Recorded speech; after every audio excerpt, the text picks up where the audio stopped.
दोस्तों साथियों नमस्कार। मैं हूं आपका स्वतंत्र फोटो जर्नलिस्ट मनोज अलीगढ़ी और मैं आज आ पहुंचा हूं एक ऐसी शख्सियत के पास जो युवा दलों की धड़कन, दलित, शोषित, वंचितों की आवाज़ जो सड़क से लेकर सदन तक पहुंचाने वाले हमारे बीच में हैं। हाथरस के सांसद, युवा दलों की धड़कन और राजनीति के पुरोधा कहे जाने वाले किसान लाल दिलेर जी के पुत्र राजवीर सिंह दिलेर। जी हाँ, ये वह शख्सियत है जिन्होंने लगातार 25 वर्ष अलीगढ़ की कोल विधानसभा से विधायक की का पद संभाला और इतने लोकप्रिय रहे कि वे 4 बार हाथरस के मरणोपरांत तक मेंबर ऑफ पार्लियामेंट रहे। ये साथियों हमारा सौभाग्य के माननीय एमपी साहब ने हमें समय दिया। हम आपका स्वागत करते हैं। माननीय एमपी साहब, राजनीति की बात चल रही है, चुनाव आने वाला है और ऐसे में हम पब्लिक के कुछ सवालों के साथ हम आपके पास मौजूद हैं। माननीय एमपी साहब, अगर आप इजाजत दें तो मैं एक सवाल पूछना चाहता हूँ। बिल्कुल पूछिए, मैं जवाब दूंगा। माननीय एमपी साहब, आपकी सरकार पूर्ण बहुमत से देश में, प्रदेश में चल रही है। ऐसे में जाट आरक्षण और किसान आंदोलन को लगातार कई महीने हो चुके हैं। आपकी लोकसभा और विधानसभा क्षेत्रों में जैसे कि सादाबाद और इगलास में काफ़ी तादाद में किसान और जाट हैं, उनको आप किस रणनीति से संतुष्ट करने जा रहे हैं? देखिए, सादाबाद और हाथरस, सादाबाद और इगलास दोनों विधानसभा मेरी जाट बहाल की विधानसभा है। चौधरियों का क्षेत्र है, बहुत अच्छे वोटों से मुझे जिताकर भेजते भी है। लेकिन इगलास और सादाबाद के अंदर में कोई भी आंदोलन का कोई फर्क नहीं पड़ रहा है, न किसी की कोई ज़्यादा आवाज़ें उठ रही हैं, न ऐसा कुछ है। इगलास सादाबाद मेरा बहुत अच्छा बना हुआ है और चौधरी बिल्कुल हर चीज से संतुष्ट है। भाजपा की रीति, नीति और कार्यों से संतुष्ट है। कोई मेरे यहाँ आंदोलन नहीं है, कोई किसी प्रकार का कुछ ऐसा कोई बवाल नहीं है। माननीय एमपी साहब, कुछ किसानों के लिए आपने विशेष रूप से पैकेज वगैरह या उनको किसानों की जब फसल में नुकसान हो जाता है उस तरीके की कोई स्कीम आपके माध्यम से? देखिए, हमारी सरकार ने इसकी स्कीमें सरकार ने जो किसानों को दी है, उनका जो भी भत्ता आता है वो भी दिया जाता है। किसान की आय कैसे दुगनी हो, ये हमारे माननीय प्रधानमंत्री जी बड़े चिंतित है इस मामले में और उसका पूरा भी कर रहे हैं। किसान हमारे यहाँ हर योजनाओं से लाभान्वित है, किसी प्रकार से कोई नुकसान और परेशान नहीं किसी बात से भी, और कहीं कोई दिक्कतें भी आती हैं तो हम उनकी समस्या का समाधान भी करते हैं। आपने बिल्कुल ठीक कहा। आप लोगों के दिलों में ऐसे ही राज नहीं करते, आप काफ़ी लोकप्रिय है। मैंने अक्सर सुना है, मैं अभी पिछले 2 घंटे से आपके पास बैठा था, आपने बड़े अच्छे अंदाज में लोगों को संतुष्ट करने की कोशिश की। माननीय एमपी साहब, एक सवाल मेरी ओर से नहीं, हाथरस की जनता की ओर से है। उनका कहना यह है कि जो हाथरस, आपके हाथरस जिले में 3 रेलवे स्टेशन हैं, जिसमें जो हाथरस किला स्टेशन है वहाँ पर दाल मंडी और आपकी हींग की मंडी बड़े लेवल पर है और वहाँ से पैसेंजर ट्रेनों को, पूरे तरीके से यात्री ट्रेनों को बंद कर दिया गया है। ऐसे में ट्रांसपोर्टेशन पर काफ़ी रेट बढ़ने से, पेट्रोल डीजल पर रेट बढ़ने से वहाँ का व्यापारी समस्या से जूझ रहा है। ऐसे में आप व्यापारियों के लिए क्या कहना चाहते हैं? देखिए, व्यापारियों के लिए एक बीच में ट्रेन बंद हो गई कोरोना पीरियड में। जो पैसेंजर ट्रेन थी वो बंद हुई थी किले से, हाथरस किले से, और हाथरस किले पे वो ट्रेन की मैंने आदरणीय रेल मंत्री जी से आग्रह किया है, वो जल्दी शीघ्र चालू हो जाएगी। और हाथरस जंक्शन से 3 ट्रेनें बंद हुई हैं। आज वहाँ से 2 ट्रेनें वहाँ चालू हो चुकी हैं, एक ट्रेन बाकी रहेगी, वो भी चालू हो जाएगी। हाथरस जंक्शन पे मैंने लिफ्ट की भी व्यवस्था कराई है, आदरणीय हमारे रेल मंत्री जी ने उसे स्वीकृति भी कर दी है और जल्दी वहाँ लिफ्ट भी लग जाएगी। क्यों, आजकल बुजुर्ग विकलांग व्यक्ति ट्रेनों को, लाइनों को जब पार करते तो कट जाया करते थे, तो उसके लिए भी व्यवस्था हमारी सरकार ने की है, लिफ्ट लगाई जा रही है। हमारी सरकार पूरी तरह से किसानों के लिए, मजदूरों के पीछे, मजदूरों के लिए, जनता के प्रति सबका साथ, सबका विकास, सबका विश्वास लेके चलती है और उसी चरणों पर चलते हुए हम भी उसी पे आज चल रहे हैं।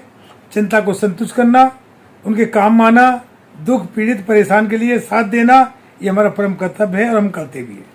बहुत अच्छी बात बताई आपने। साथियों, माननीय एमपी साहब ने दिव्यांगों को विशेष ख्याल रखते हुए लिफ्ट और स्लाइडर वाली जो सीढ़ियाँ उसका प्रावधान कर रहे हैं। आपने रेल मंत्री जी से बात करी।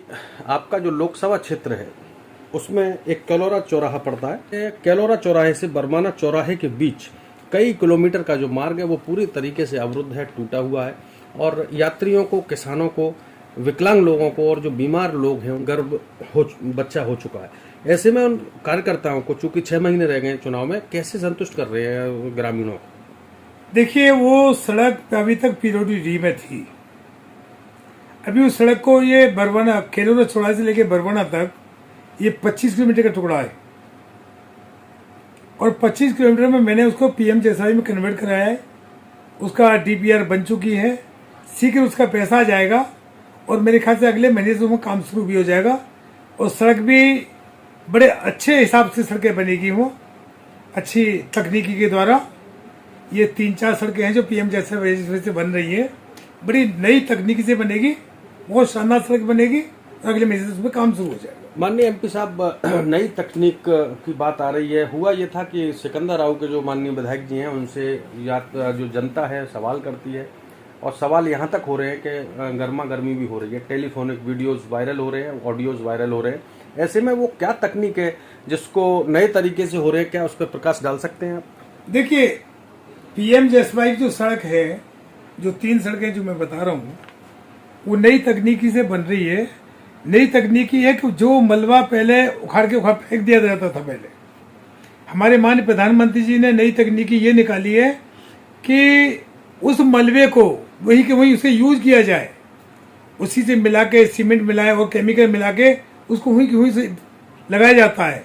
वो सड़क सालों साल नहीं, वो 20 साल तक सड़क खराब नहीं होती है कभी। तो आपने जनता को संतुष्ट करने का पूरा प्रावधान है कर दिया। माननीय एमपी साहब, एक सुनने में आ रहा है, मोटा मोटी सोशल मीडिया पे ट्रोल हो रही है चीज़, कि जो सरकारी हॉस्पिटलों का पर्चा जो मात्र 1 रुपये में बनता है, जो गरीब लोग लाभान्वित होते हैं उससे, एक्सरा वगैरह में काफ़ी आप लोग मदद करते हैं, अपने पत्र अगर लिख दें एमपी साहब तो फ्री में भी इलाज हो जाता है। अब वो पर्चा 100 रुपये का होने जा रहा है, इस पर आप क्या कहना चाहते हैं? ये विपक्ष की सोची समझी चाल है। चुनाव सामने खड़ा हुआ है।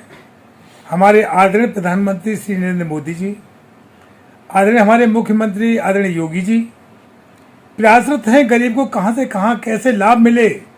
सारी हमारी हॉस्पिटल में दवाएं फ्री दे रहे हैं हमारे योगी जी। पर्चा जो 100 रुपये का बनाने की जो बात कर रहे हैं, वो पर्चा विपक्ष की चाल है। चुनाव सामने खड़ा है, वो पार्टी सरकार को बदनाम करने की कोशिश करेंगे, लेकिन सरकार में आज एक एक जनता का एक एक व्यक्ति, गरीब, अमीर, उद्योगपति, ये जानता है कि हमारा भला भारतीय जनता पार्टी की सरकार में हो सकता है, और वही सरकार हम सब लोगों को लाभ दे सकती है।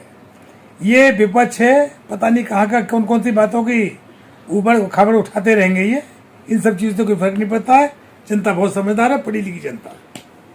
देखा साथियों, जो बातें आ रही हैं उसको स्पष्ट किया एमपी साहब ने कि ये सब अफवाह, इन पर ध्यान ना दें। चलिए, बहुत अच्छी बात है। और मैं एक बात और बताना चाहता हूँ साथियों, अगर हम एमपी साहब को अगर हाथरस का युग पुरुष कहें या विकास पुरुष कहें तो कोई अतिशयोक्ति नहीं होगी। मैं बिल्कुल उदाहरण के साथ आपको बता सकता हूँ साथियों, दोस्तों, जो हाथरस के निवासी हैं, मूल निवासी हैं, अक्सर रेलवे जंक्शन, हाथरस जंक्शन जब जाते थे आप, तो वहाँ पर पहले रेलवे क्रॉसिंग थी, ओवरब्रिज नहीं हुआ करता था। वह ओवरब्रिज आपके लोकसभा कार्यकाल में, फादर के वक्त में, आपके पिताजी द्वारा, किशनलाल दिलेर जी द्वारा उस ब्रिज का निर्माण कराया गया। और संयोगवश माननीय एमपी साहब राजवीर दिलेर जी विधायक हुआ करते थे, लेकिन ऐसी लॉटरी लगी कि वो एमपी हो गए वहाँ के, और इनके कार्यकाल में भी हाथरस जो नगर है उसका भी ब्रिज आपके कार्यकाल में फाइनल हुआ है। तो माननीय एमपी साहब, ऐसी क्या बात है आप लोग वो बिना उद्घाटन करे, बिना औपचारिकता करे, जनता रनवे समझकर उस पर दौड़ पड़ती है? क्या कहना चाहते हैं आप? विधिवत उद्घाटन क्यों नहीं कराते आप? जब आपने इतना बड़ा काम किया है, लाखों हजारों यात्री रोजाना टर्नओवर कर रहे हैं बसेस, व्हीकल्स के माध्यम से, पैदल के माध्यम से, और बड़ी बात कि कोई दुर्घटना नहीं हो रही, ऐसे में आप उद्घाटन आखिरकार क्यों नहीं कराते? और नहीं, ऐसा नहीं है। देखिए, वो सब कुछ जनता का ही है, हमारा कुछ नहीं है। हमारे आदरणीय प्रधानमंत्री जी, आदरणीय हमारे मुख्यमंत्री जी सभी जनता के लिए लगे हुए हैं। सब जनता का भला हो, कैसे क्या हो, कैसे उनका विकास हो, ये सब चीजों में लगे हुए हैं। इसलिए हमारे प्रधानमंत्री जी का एक नारा सदैव से रहा है और आज भी है जनता के बीच में, सबका साथ, सबका विकास, सबका विश्वास। रहा पुल का उद्घाटन का मामला, अभी उद्घाटन होने जा रहा था। हमारे माननीय मंत्रीगण टाइम दे चुके थे, लेकिन अचानक हमारे परम आदरणीय परम पूज्य बाबूजी श्री कल्याण सिंह जी का निधन हो गया। उसमें सब लोग लग गए वहाँ पे, क्योंकि हमारे आदरणीय थे, हमारे पूजनीय थे वो, और आदर्शवाद थे। हमने उनकी उंगली पढ़ के राजनीति हमारे पिताजी ने सीखी है, आज हम भी उनके बच्चे हैं। तो बाबूजी की अंतिम संस्कार हुआ है, उसमें शोक विलास में सब लोग हमारे नेतागण लग गए, हमारे परम आदरणीय पूज्य बाबूजी के लिए। तो उस वजह से थोड़ा सा विलम्ब हुआ है, जल्दी उसका उद्घाटन भी होगा। हमारे माननीय मंत्री जी आएंगे, उद्घाटन भी करेंगे और जनता को भी आने जाने के लिए रास्ता खोलेंगे। रास्ते तो आपने बहुत सारे खोल दिए माननीय एमपी साहब, और जनता के विकास के लिए आपके परिवार का एक विशेष योगदान रहा है, विशेषकर हाथरस जनपद के लिए, अलीगढ़ के कोल क्षेत्र के लिए। और सबसे बड़ी बात है, आप दलित, शोषित, वंचित लोगों की आवाज़ को पार्लियामेंट तक पहुंचाने का काम कर रहे हैं। माननीय एमपी साहब, एक आखिरी सवाल के साथ में मैं बात को ख़त्म करूंगा।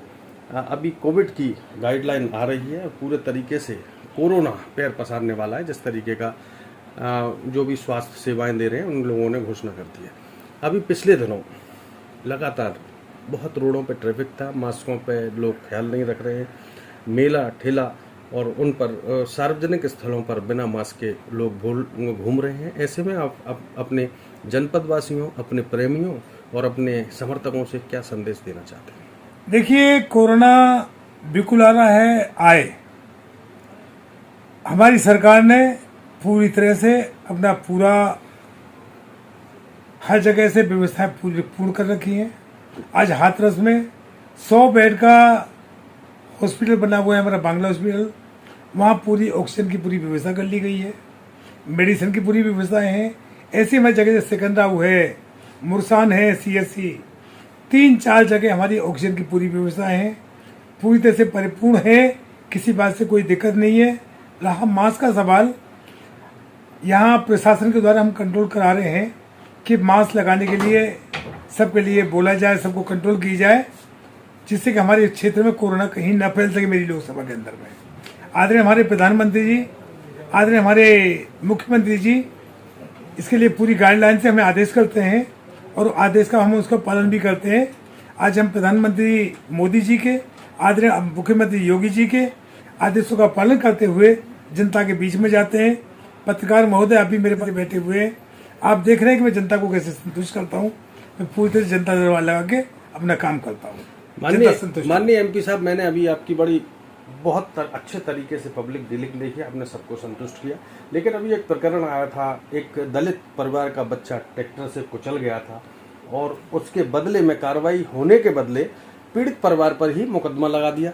ऐसे में आप भ्रष्ट बेईमान अफसरों से क्या कहना चाहते हैं? देखिए, मैं इससे संबंधित हमारे SP महोदय बैठे हुए, मेरी उनसे भी बात हुई है अभी, और मुकदमा जो लगा है, मैंने आपने सुना भी होगा, मैंने SO को बड़ा टाइट भी किया कि गांव के अंदर पुलिस नहीं घुसनी चाहिए। जिस पीड़ित बच्चे का व्यक्ति मरा है उसी के खिलाफ रिपोर्ट दर्ज करेंगे। ये सब अन्याय बर्दाश्त नहीं होगा। मैं SP को बोल चुका हूँ, उसकी पूरी तरह कार्रवाई करूंगा।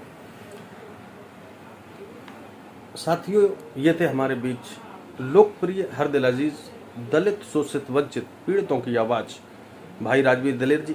और पूरी आशा और उम्मीद के साथ हम आपसे मिलते रहेंगे। कोरोना और अपने परिवार का ख्याल रखें। जय हिंद, जिंदाबाद।